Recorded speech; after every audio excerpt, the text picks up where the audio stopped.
Hi, we are the Pineapple Thief, and we are currently in Real World Studios, the best studio in the world, to record a cover of one of the best songs ever recorded in the world by the best band in the world, Pink Floyd, for MOJO magazine.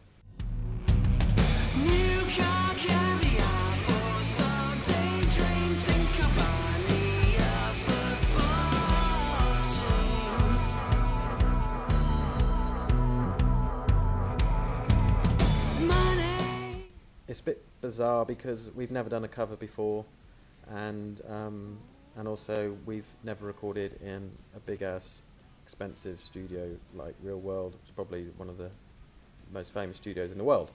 So it's great to be here, and but it's a bit bizarre doing a cover version.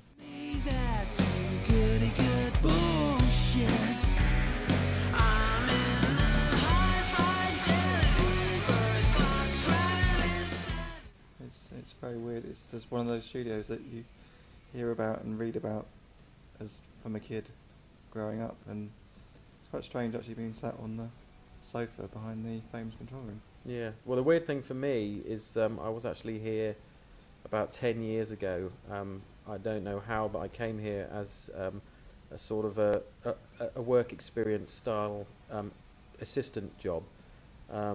And I don't know if you know, in the music business, and to become a top engineer, traditionally the way through was to become an assistant, a bit like in the film industry where you're a runner. You start off as a runner, and effectively that's what I was. Go and make the coffee, pick up all the crap after the band who was in. And I was working on quite a decent session. It was a Bird and Bush production team. They're famous for them Stereophonics albums, and I lasted 2 days, I think.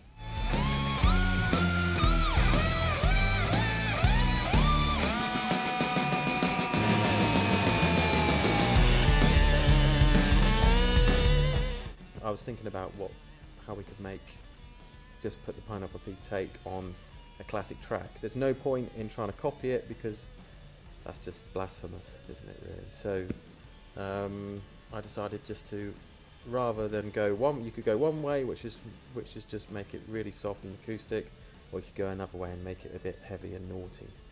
So I decided to push it into the naughty zone.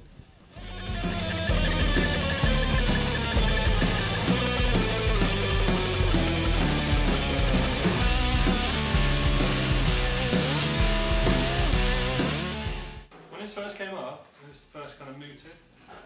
I looked at the listing because I know the album, but I had to go back and I just thought straight away that's the one. Because they said first come first serve, and I said right, let's make a decision now.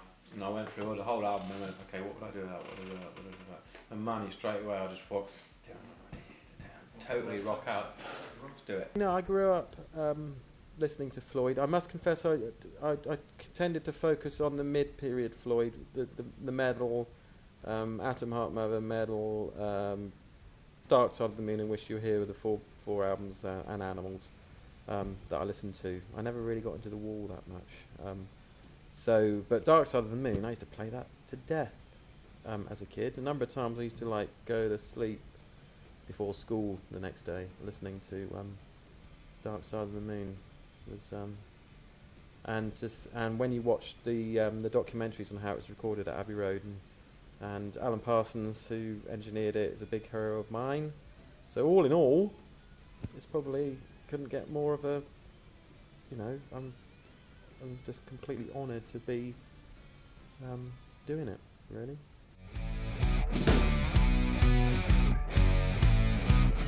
Money, it's a crime.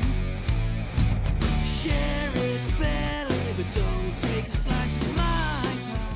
progressive arena, it was really cool. It was still cool to like Pink Floyd. It wasn't like, oh, what, you like Genesis, or you like Camel, or whatever, or you like Yes.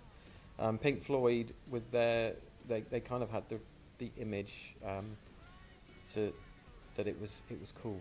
And when you looked at the Syd Barrett era and moving on through Meddle, where it was effectively just a whole side of an album that you got stoned to.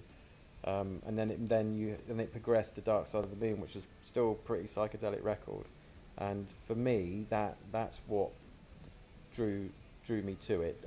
It was the atmosphere, Dave Gilmour's voice and guitar playing, and the whole, and you mix that in with the progressive, with a small p, but the progressive influence from that time, which is the 70s, which is the height of pompous prog era. Floyd didn't ever really get drawn into that, and that's why I respect them so much. So I mean, quite cool.